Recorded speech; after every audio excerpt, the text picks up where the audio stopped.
Bonsoir à toutes et à tous, ravi de terminer le week-end avec vous sur Monaco Info. Voici les titres que nous développerons ce dimanche 30 novembre. Le prince héréditaire Jacques et la princesse Gabriella ont donné le coup d'envoi des illuminations de Noël sur la place du Casino hier soir.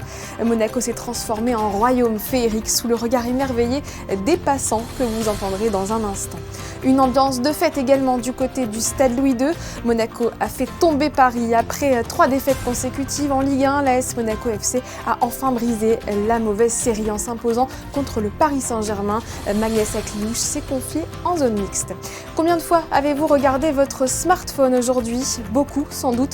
Notre invité du jour, Baptiste Detombe, nous invitera à nous questionner sur la place du numérique dans nos vies.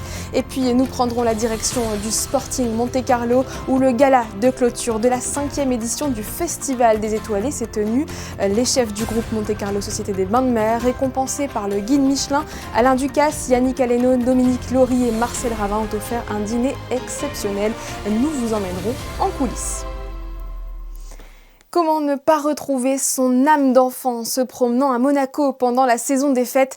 Hier soir, la famille princière a déclenché la mise en lumière de l'un des plus célèbres spots de la principauté, la place du Casino, la façade de l'édifice, le sapin monumental et les 5 boules à neige géantes scintillent désormais de 1000 feux dans les yeux des petits comme des grands. C'est magnifique. On a pris plein les yeux. C'est magnifique. Et on est très heureux d'être là. Voilà. On ne savait pas qu'il y avait ça aujourd'hui justement. On voulait juste aller se balader pour voir un peu Monaco et en fait on a été agréablement surpris par tout ce qui a été mis en place. On a vu du monde, on s'est arrêté et puis franchement c'était très très beau. Voilà. I work for Opera de Monte Carlo, so I work here for 5 years now. I think it's incredibly beautiful. We come to Monaco for the Christmas lights every year because Monaco makes the most incredible display every single year. Magical. It's always different, it's always beautiful. C'était très joli. J'ai le plus aimé quand les lumières se sont allumées. On est de la région, on n'est pas de Monaco, on est de Nice. Et l'ouverture du marché de Noël, on l'a fait l'année dernière sur Monaco. Mais c'est la première fois qu'on assiste aux illuminations ici, devant le casino. Et franchement, c'était magnifique, vraiment. Le choix des musiques, les illuminations, c'était vraiment très beau. On est tombé par hasard parce qu'on a voulu acheter les bonnes pâtisseries de Cédric Grolet. Et en sortant, vu le monde, on s'est dit qu'on allait rester voir ce qui se passait et on a compris que c'était l'illumination en ouverture. Des propos recueillis par Gaëtan Lebrun et Camille Caloni. Et je vous rappelle que le marché de Noël ouvrira le 5 décembre, soit vendredi prochain. Les joueurs de l'AS Monaco FC ont retrouvé leur esprit conquérant face au PSG hier à l'occasion de la 14e journée de Ligue 1. À domicile, les Rouges et Blancs l'ont emporté 1-0. C'est Takumi Minamino qui a inscrit le but de la victoire à la 68e minute. À 10 contre 11 pendant un quart d'heure, suite à l'expulsion de Thilo Kehrer, les Monégasques ont su rester solides pour arracher les 3 points. Joueurs comme supporters espèrent que ce succès marquera le début d'une belle série. Je vous propose d'écouter le milieu offensif Magnès Akliouche au micro de Yannick Debever et Massimo Piantoni. Ce que je sais, c'est qu'on est capable de bonnes choses et voilà, aujourd'hui on a travaillé tous ensemble. On savait que ça allait pas être simple contre le PSG qui te prive pas mal de ballons. Donc on est content, on a bien bossé, bien travaillé et pouvoir gagner ce match, ça fait du bien aussi. C'est un moment important, on avait besoin aussi de retrouver cette sensation, cette victoire et s'en imprégner. Je pense que ça va être important pour nous pour pouvoir enchaîner dans les prochains matchs. Autre victoire, celle des Oumoussa dans la banlieue de Dubaï, en conclusion d'une semaine riche d'enseignements pour le rugby monégasque. Victoire en finale avec la manière pour nos féminines, 31-17 face aux Hong Kong China Dragons et la joie de toute une délégation au terme d'un des tournois de rugby à 7 les plus réputés du monde.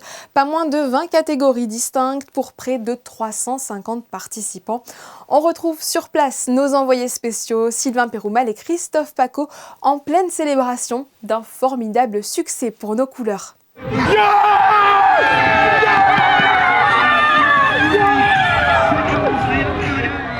Une première pour les Oumoussa, les jeunes filles de Monaco qui viennent de s'imposer en finale internationale. Un événement inédit pour la Fédération monégasque de rugby. Allez voir un peu les joueuses bien sûr et leur entraîneur. Regardez-moi cette joie, c'est juste formidable. filles, bravo, superbe. Hein. Incredible. Incroyable. Hein. Vous avez magnifiquement passé hein, aujourd'hui. Hein. Là, tu peux dire un petit mot. Ouais, elles ont été trop fortes. Oh, ça, regardez. Quelle histoire, quelle aventure pour ces demoiselles qui ont gagné cet été leur droit de venir ici en gagnant en Angleterre le tournoi de Darlington. Elles ont obtenu ce billet ici pour le plus grand tournoi du monde et en plus, elles s'imposent donc dans ce tournoi international. On a joué notre jeu, on s'est amusé, on a fait du simple et puis on l'a fait, on a gagné ce tournoi. C'était vraiment l'objectif et on est fiers de nous. C'est la première fois que les Zoumoussa gagnent, hein, ici à Dubaï. Hein. C'est vraiment historique et on va toujours s'en souvenir dans nos têtes, tout le temps et dans le cœur. Elles sont bien les filles. Hein. Elles sont très bien, on est une super team, on se connaît que d'une semaine, mais génial, on a tout appris à se connaître et à jouer ensemble et puis on l'a fait. La victoire des féminines qui restera gravée dans l'histoire du sport et du rugby monégasque bien sûr, et les garçons de leur côté, eux les Impies, ont réussi aujourd'hui à relever la tête. Nico ? Oui. Il en reste une ? Il en reste une, on est dans le dur physiquement. Le format, je sais pas si tu as vu, on a joué un match de poule ce matin, ils étaient frais, ça a été compliqué. La remise en route, on a joué à 12h40, je sais pas combien il faisait là, 30 ou 35. Là, ça va être le troisième match de la journée, ça va être à l'énergie, mais il y a quand même une plate à aller chercher, il ne faut pas la galvauder, même si ça va être dur sur la condition physique. Mais écoute, c'est une troisième journée très intéressante.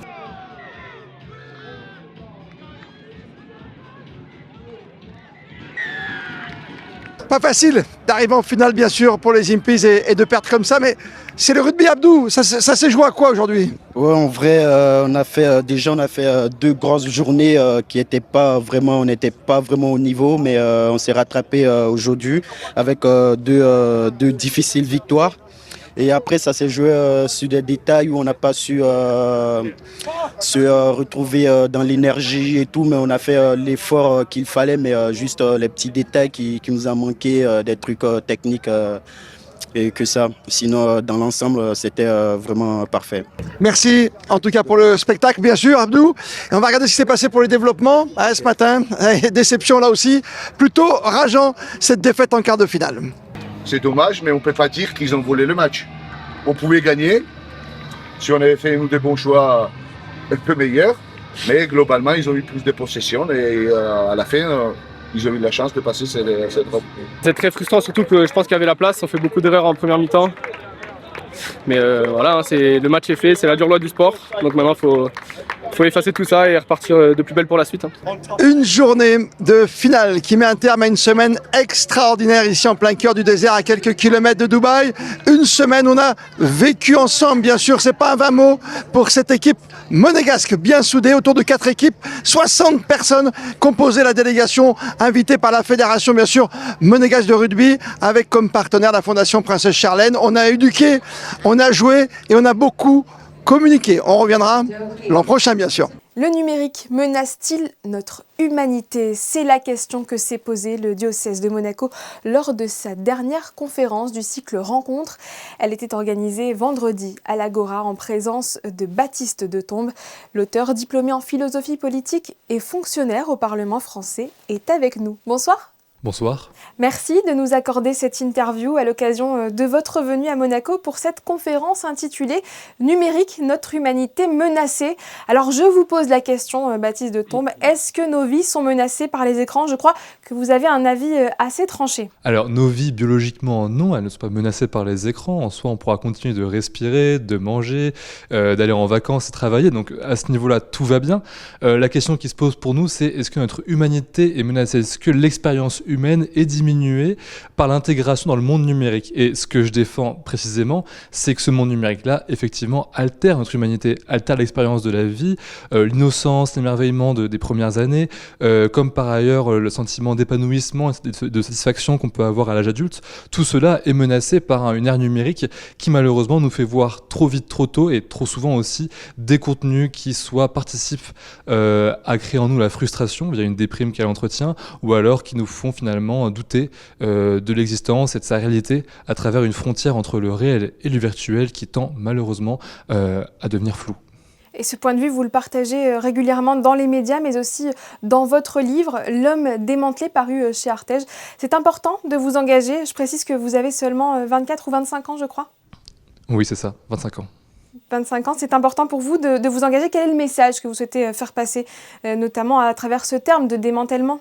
Alors le message que je veux faire passer, c'est que ce que le numérique fait à nos vies, c'est qu'il détruit un potentiel à un âge où tout se joue, où le cerveau est très plastique, où la physionomie tend à se concrétiser. En fait, absolument tout ce qui fait ce que notre vie sera demain est actuellement en jeu. En tout cas, à un âge charnière qui est entre 0 et 25 ans, où le cerveau est en cours de maturation. Et ce que je défends, c'est que le numérique, justement, vient malheureusement altérer ce développement-là, vient altérer notre capacité à être pleinement épanoui là-dedans. Et donc, si j'ai un message à retenir, c'est qu'il faut préserver le potentiel cognitif, psychique et social des générations qui viennent du tsunami numérique. Vous qualifiez ça d'une tragédie, hein. Une tragédie se joue sous nos yeux. Elle touche toutes les générations, vous l'avez dit, les enfants, les jeunes et même les adultes. Tout à fait.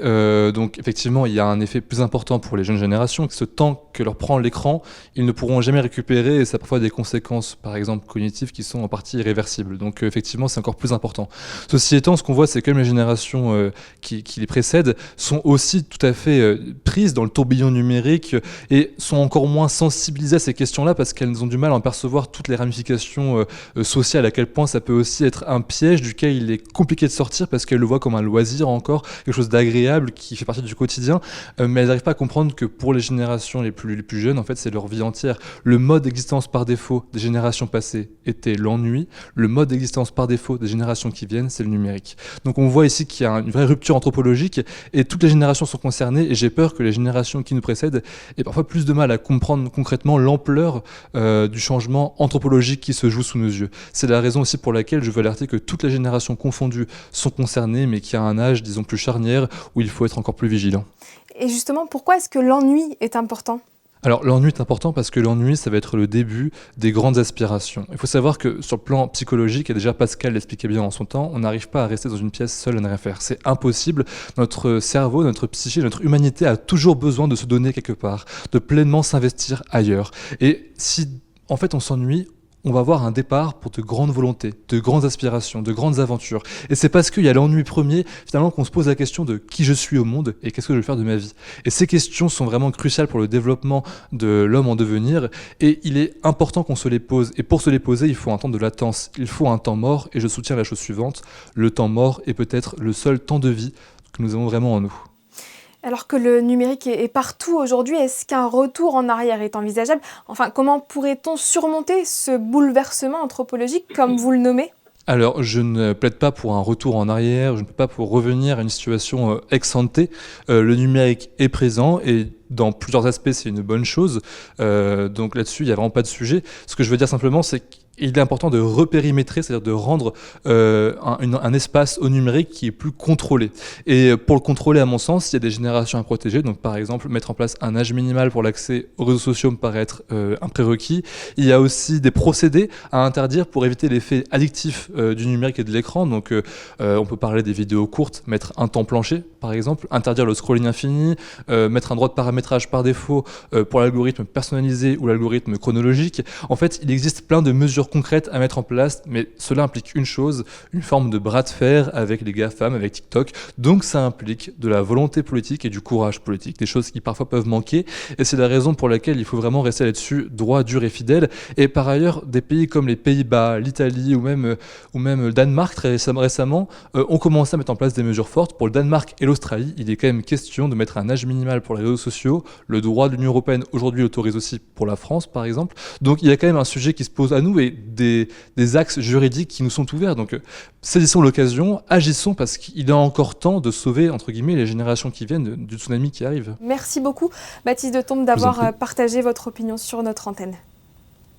Merci à vous. Le Mounégou Ripper Café se décline décidément à l'infini. La mairie de Monaco vient de lancer le Mounégou Ripper branché en collaboration avec la Maison du Numérique où s'est tenu hier ce premier rendez-vous. Les Monégasques ont pu faire réparer gratuitement leurs objets électriques grâce à des bénévoles ingénieux, Théo Schumer et Massimo Piantoni. Une odeur de fer à souder envahit la maison du numérique aujourd'hui. Si vous la sentez depuis l'extérieur, pas d'inquiétude, le local s'est juste transformé en atelier à l'occasion du premier Monégo Repair branché, une version destinée aux objets électriques et numériques. 7 bénévoles du Repair Café de Cagnes-sur-Mer ont fait la route jusqu'en Principauté pour vous aider à les réparer, comme cette plaque de cuisson amovible à induction. Pourquoi est-ce que vous venez la faire réparer? Quel est son problème? C'est la bonne question. Elle est neuve et elle ne fonctionne plus. Du jour au lendemain, elle s'est éteinte et ne marche plus. En espérant que monsieur soit un magicien et qu'il trouve la panne. Vous avez déjà trouvé le problème là? Non. Malheureusement, non. Non, c'est plus compliqué que ça parce que comme c'est un appareil neuf, je ne vois pas d'éléments de vieillesse. On fait d'abord une analyse visuelle pour voir s'il n'y a pas quelque chose qui a explosé, qui est mal connecté, qui est rouillé, etc. Voilà. C'est sûrement un composant qui a lâché. Et pour trouver le composant, pour le moment, je ne l'ai pas encore trouvé. Voilà. Parfois, certains objets comme cette plaque de cuisson peuvent être particulièrement coriaces, mais lorsque le problème a été identifié, tous les efforts sont déployés pour le réparer. Les bénévoles ont apporté avec eux une armée d'outils pour que rien ne leur résiste, pas même ce ventilateur qui n'est plus tout jeune. Esthétiquement, il y avait des barreaux qui étaient cassés, on va dire. Donc on les a ressoudés à l'étain. Et là, dans un deuxième temps, ça c'est ma collègue qui s'en occupait très bien, et là, dans un deuxième temps, je vais le reprendre et on va vérifier, le moteur apparemment ne fonctionne pas. Donc on va essayer de lui donner une deuxième vie après la première de rénovation, on va dire, extérieure, quoi.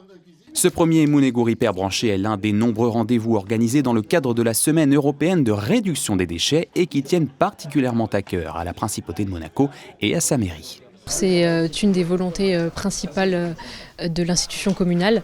Donc c'est important de pouvoir se rassembler. Donc là aujourd'hui c'est avec la Maison du numérique pour mettre en place des projets de plus en plus grands qui peuvent toucher de plus en plus la population afin que tout le monde soit sensibilisé et que les actions aillent toutes dans le bon sens. Et cette semaine plus particulièrement sur la réduction des déchets puisque la réparation permet évidemment de réduire drastiquement les déchets. Pendant notre tournage, une dizaine de personnes se sont succédées et ce Repair branché a eu du succès puisque certaines d'entre elles ont même dû prendre un ticket et attendre leur tour.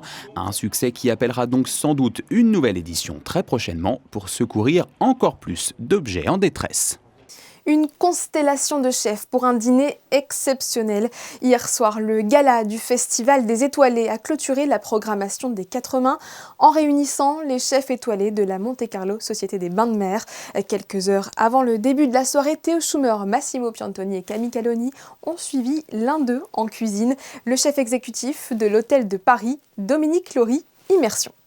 C'est désormais une tradition de la Société des Bains de Mer. Pour la 5e année, le Festival des Étoilés clôture ses dîners à 4 mains par un fabuleux gala. L'un des chefs à la tête du menu en 6 services est Dominique Lory, qui est le premier arrivé en cuisine 5 heures avant le début de la soirée. Sa brigade est déjà en place. Ce soir, moi, je suis venu avec 6 personnes du grill pour faire les dressages et superviser l'envoi. Et il y a aussi les autres chefs qui sont venus avec 4, 5, 6 personnes.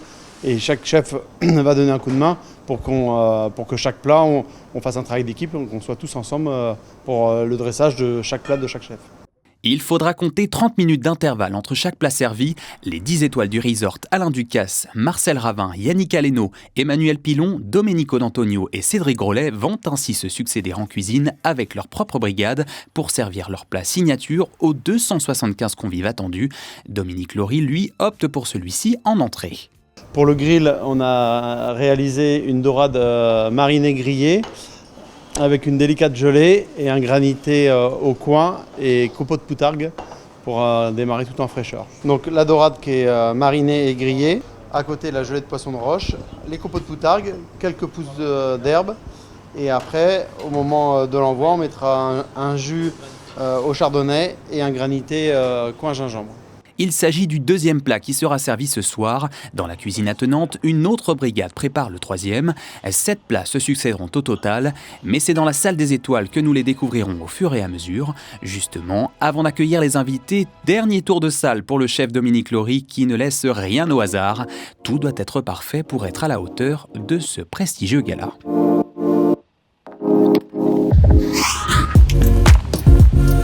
19h, 19h, les premiers invités arrivent, passage obligé par le photocall avec quelques visages très familiers, puis les chefs et une petite partie de la famille princière.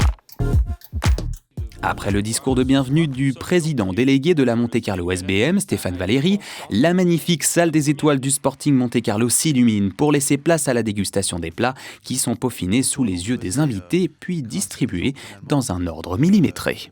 Il y a une scénographie qui est faite, tout est timé, on a tout un planning avec chaque déroulé de qui fait quoi à quel moment et voilà, et après le but c'est en 6-7 minutes, on a envoyé les 250 couverts et ça part de 2 passes. Un passe derrière et un passe devant. Voilà. Différentes animations rythmeront aussi ce fabuleux gala avec une chorale ou encore un spectacle de danse. Le festival se terminera par la splendide pièce montée, une cerise sur le gâteau pour saluer le travail des chefs de la Monte-Carlo Société des Bains de Mer qui demeure le resort le plus étoilé au monde. Avant de clôturer ce journal, quelques mots sur l'événement de cet après-midi en la cathédrale. De 16h à 18h avait lieu l'ordination diaconale du pilote de ligne Thibaut Delassus comme diacre permanent. À savoir que le diacre a pour mission principale le service dans 3 domaines essentiels. Le service de la parole, il peut proclamer l'évangile, prêcher lors des messes ou participer à l'enseignement de la foi. Le service de la liturgie, il assiste le prêtre ou l'évêque lors de la messe, il prépare l'autel, donne la communion, il peut administrer certains sacrements comme le baptême et le mariage et présider des funérailles. Enfin, le service de la charité, il vient en aide aux pauvres, visite les malades et les prisonniers et accompagne les personnes en difficulté. C'est la fin de cette édition, merci de l'avoir suivi. Tout de suite les prévisions météo de Théo Schumer que vous retrouverez à la présentation de votre 19h demain. Et comme chaque lundi, ne manquez pas d'ailleurs la sortie d'un nouveau podcast, Monaco Info. Héros national depuis son sacre à Shanghai, le tennisman Valentin Vachereau s'est confié au micro de Geneviève Berthy. Quant à moi, j'aurai le plaisir de vous retrouver vendredi prochain. D'ici là, passez une excellente semaine.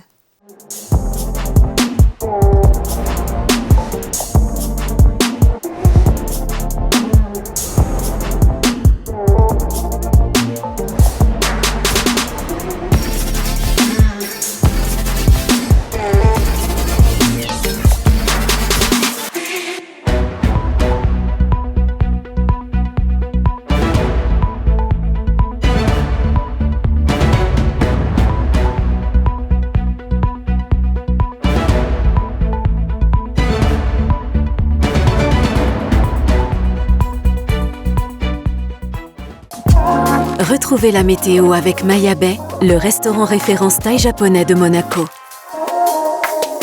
Bonsoir à tous, du mauvais temps pour commencer le mois de décembre, je ne peux malheureusement pas vous promettre mieux pour demain. La matinée sera nuageuse et pluvieuse, mais la pluie devrait s'arrêter de tomber à partir de la mi-journée pour laisser place à quelques éclaircies. Pour ce qui est des températures, on restera sur des normales de saison avec 10 degrés le matin et jusqu'à 14 degrés l'après-midi. Prévoyez également le retour d'un peu de vent. Ce 1er décembre, nous fêterons toutes les Florences et notez aussi que ce sera la journée mondiale de lutte contre le virus du sida qui touchait 1,5 million de nouvelles personnes encore en 2024. Nous y reviendrons très largement dans notre prochaine édition. Passez une belle soirée sur Monaco Info et je vous dis donc à demain pour le JT. C'était la météo avec Maya Bay, le restaurant référence thaï japonais de Monaco.